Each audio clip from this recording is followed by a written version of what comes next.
as Danny said, I am a product of this community. I'm Sansei, third generation Japanese American, born and raised in the city of Los Angeles, in the Echo Park and Silver Lake neighborhoods. For those of you who don't know that, that's sort of in the northeast part of LA. I am the son of US-born parents. My mother is of Japanese ancestry. My father is of Okinawan ancestry. All right, a fellow Okinawan. My grandparents migrated to the US in the early 1900s, so through Hawaii and Washington. And actually, it was just when I think about my family's journey, it's so interesting because I learned about my mother's experience in the camps, in the U.S. World War II internment camps, and always wondered why my father never talked about it.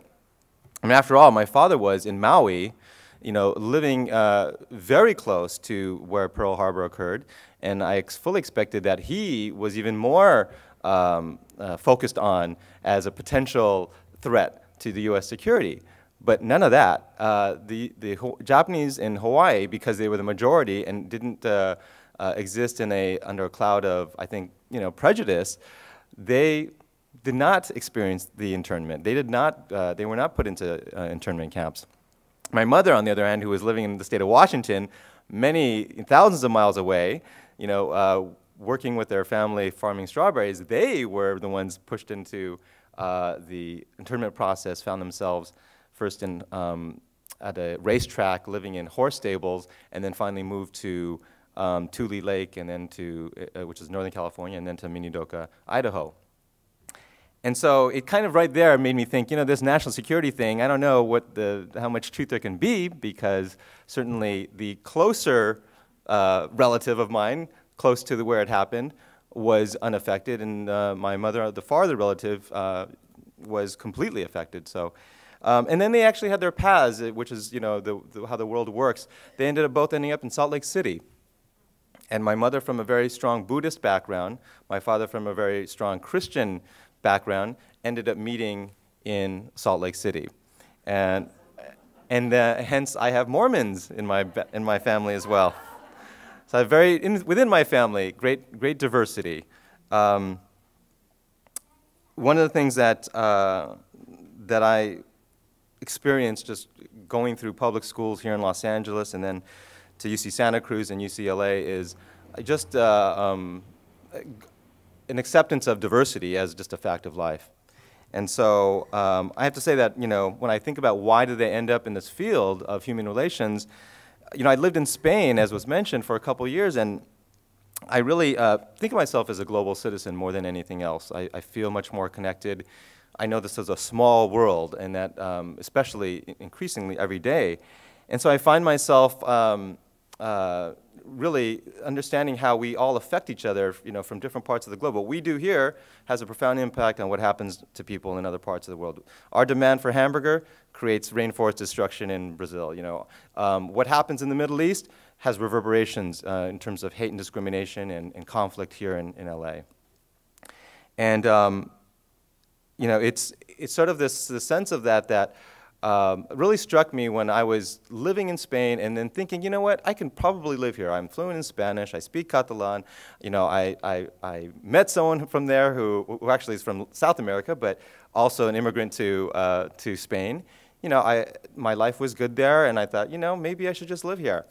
But then I came back to the United States, and on that trip back the first time, I ended up having a layover in New York City, an extended one. So I took the train to Central Park. And when I went there, I just looked around at Central Park, and I had this feeling of being at home, because it was diverse. It was just, there was just all races there, and it was something that I realized that I hadn't experienced for, the year that I was living in Spain, and that I constantly struggled with, being stared at constantly as sort of the strange alien in the land of Spaniards.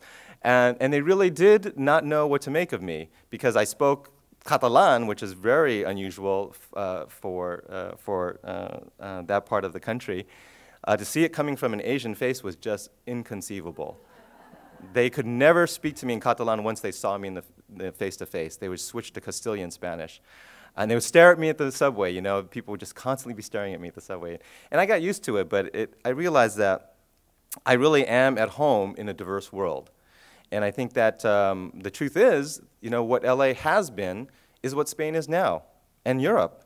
And that's part of what all of the work that I do is I feel like we're trying to figure things out to help the rest of the world, because the rest of the world is going in the same direction. The tremendous diversity that we have experienced here for many years is now becoming such a clear reality for Europe and the rest of the world.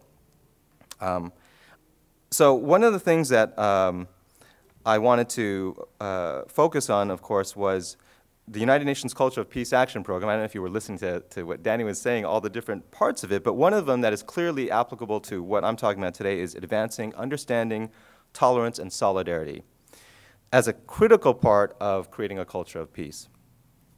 And we never have needed that more than now, because we have in so many places the collision and the confluence and the connections between people of different backgrounds, of different ethnic and religious faiths, of different heritage, of speaking different languages, of different perspectives of how the world works.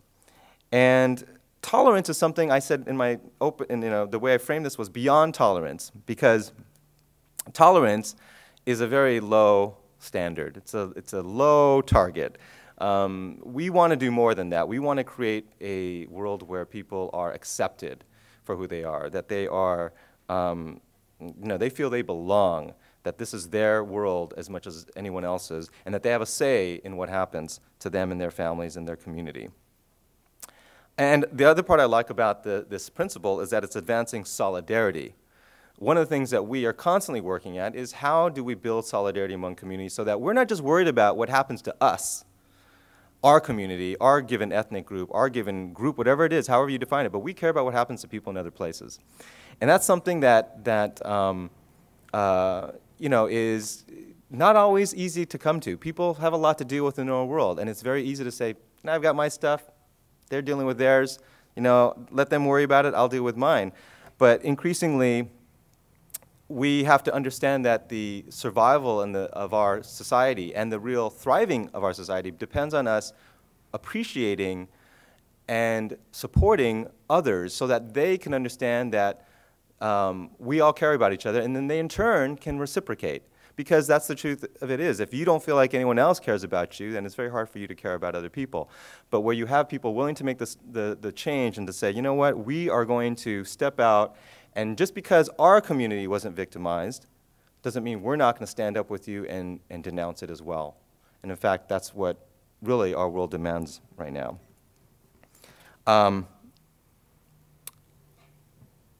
I wanted to tell you a little bit about LA County, because the truth is, everyone I talk to always says, oh, you work for the city of LA? I say, no, I don't work for the city.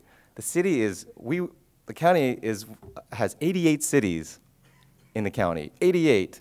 LA is one of them, okay? It's the biggest by far, but you've got Long Beach, the next one, you got Glendale, you got Pasadena, and Santa Monica, so on and so forth. I mean, it's a big, big county. In fact, it is the most populous county in the United States, 10 to 12 million residents. Only 9 states have more people than LA County. And LA County has almost a third of California's entire population in it. We have 47 police agencies, we have 86 school districts, and for all of that, we have 5 elected officials that oversee county government.